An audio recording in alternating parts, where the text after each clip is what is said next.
L'école a rendu un certain nombre de personnes bêtes. Je suis un étudiant de la vie, j'aide les gens à vivre la vie qui les inspire. Et j'aide surtout les gens peut-être aujourd'hui à travers la formation et le coaching, même si ce n'est pas un terme que j'aime beaucoup. Cela dans plusieurs domaines comme l'entrepreneuriat, l'art oratoire, le développement personnel, comment fixer ses objectifs et pouvoir les atteindre. Au-delà d'être quelqu'un qui est très passionné par l'entrepreneuriat, de 2018 à aujourd'hui, j'ai lancé une douzaine d'entreprises dont j'ai coulé une dizaine. Il y a 2 qui marchent, il y a 2 qui vont en bon train.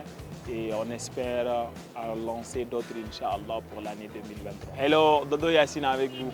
Bienvenue sur Pulse Studio.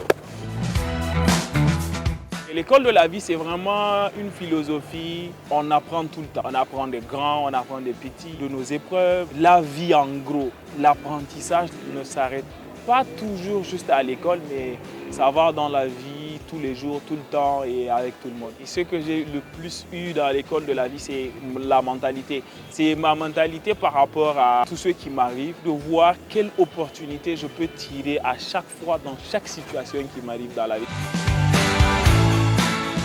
L'école rend bête. Est-ce que l'école rend bête vraiment? Oui et non. L'école a rendu un certain nombre de personnes bêtes, pas rendu forcément tout le monde bête. Les gens me posent souvent la question à savoir, ok, je dis que l'école rend bête, est-ce que moi j'ai pas étudié? Bien sûr que j'ai étudié, bien sûr que je suis allé jusqu'à l'université, bien sûr que j'ai des diplômes. Ça ne veut pas dire forcément que je suis bête ou bien ça veut forcément dire que tout celui qui a un diplôme ou bien tout celui qui a été à l'école est bête. Mais pour moi, tout celui qui a été à l'école, mais qui après vient dire qu'il n'a pas de travail, que la vie c'est difficile et tout, cette personne-là, l'école l'a vraiment rendu bête.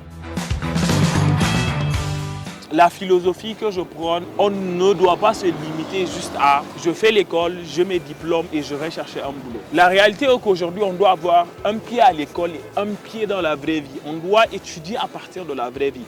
Parce que les gens savent que ce qu'on apprend à l'école est carrément différent de ce qu'on applique dans la vie professionnelle. Tout le monde n'a pas besoin d'une licence ou bien d'un master ou bien même encore d'un doctorat.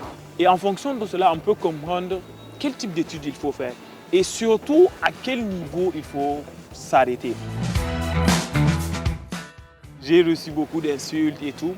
L'une des choses déjà que je n'ai pas appris à l'école, c'était comment gérer mes émotions. Cette gestion des émotions m'a permis de mieux gérer cette partie où les gens insultaient et tout. Peut-être le métier de coach est un métier un peu trop idéalisé. Les gens pensent que pour être coach, il faut être super intelligent, il faut être super capé ou bien il faut comprendre la planète, les choses entières et tout.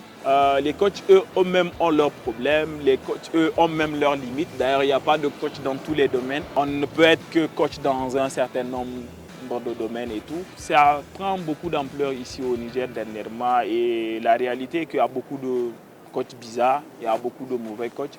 Et c'est pour cela qu'il est important à chaque fois de choisir bien son coach avant de se lancer avec lui. Cherchez ce qui vous inspire, cherchez ce qui vous passionne, cherchez votre graine. J'ai l'habitude de dire aux gens que chaque personne a une graine. La trouver, l'entretenir et l'arroser fera de vous une personne extraordinaire dans le domaine bien précis. C'était Dodo Yacine sur Pulse Studio. Prenez soin de vous et que Dieu vous bénisse.